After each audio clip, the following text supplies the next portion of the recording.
All right, so my name's Marissa. I already said that. Anyways, I wanted to talk kind of out of Genesis and the whole creation story. I wanted to talk about how God and this relationship that he had with words, and that the power of words that God has, that he spoke and creation came into existence. He spoke and we have life, we have light, we have animals, we have us. Just amazing things happen when God speaks. And he speaks throughout all time, he speaks throughout all history of what we do. He speaks for the future, he speaks now, right now. He speaks into our lives daily. But specifically out of Genesis 1, verse 26, God said, "Let us make man in our image after our likeness, and let them have dominion over the fish of the sea, and over the birds of the heavens, and over the livestock, and over all the earth, and over every creeping thing that creeps on earth." Verse 27, so God created man in his own image. In the image of God, he created him. Male and female, he created him.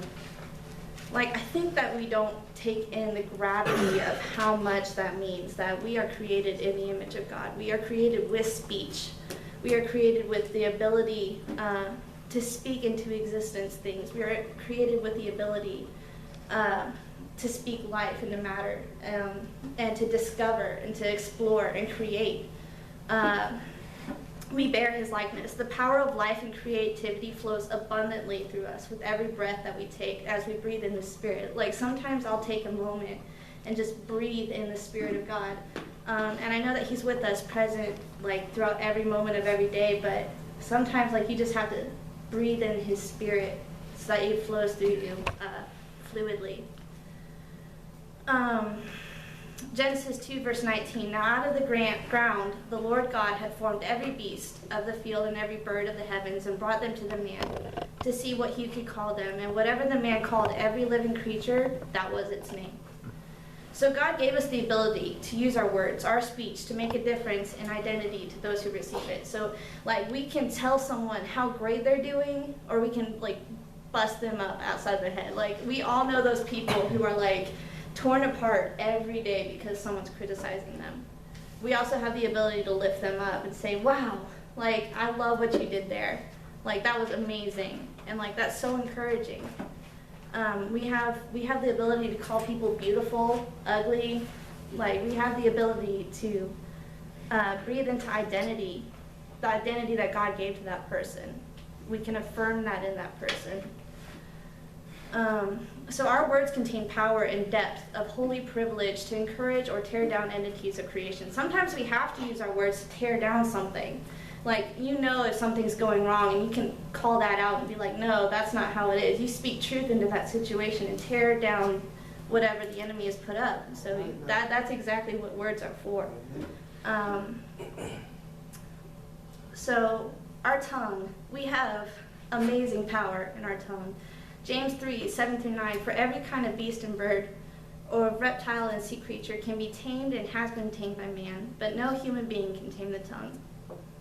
It is a restless evil, full of deadly poison. With it we bless our Lord and Father.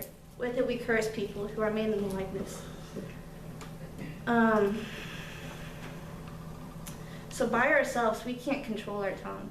We need God to help us with this amazing ability that he's given us to speak.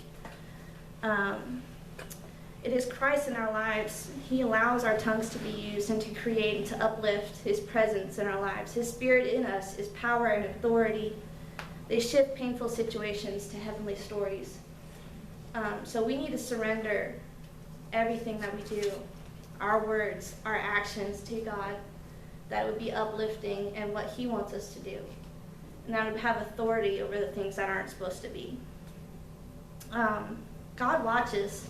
He watches because he watched as Adam named every single animal. He's like, what are you going to name this one? Let's do this. Like, I created it, now you get to name it. So what are you going to name what happens through your day? What are you going to name those situations? Are you going to name those as hopeless situations, or are you going to name those as opportunities for God to show himself faithful to you? So let's use our words wisely. Let's give our situations to God and be good stewards of this amazing ability that he's given us. All right, great. Thank you, Marissa.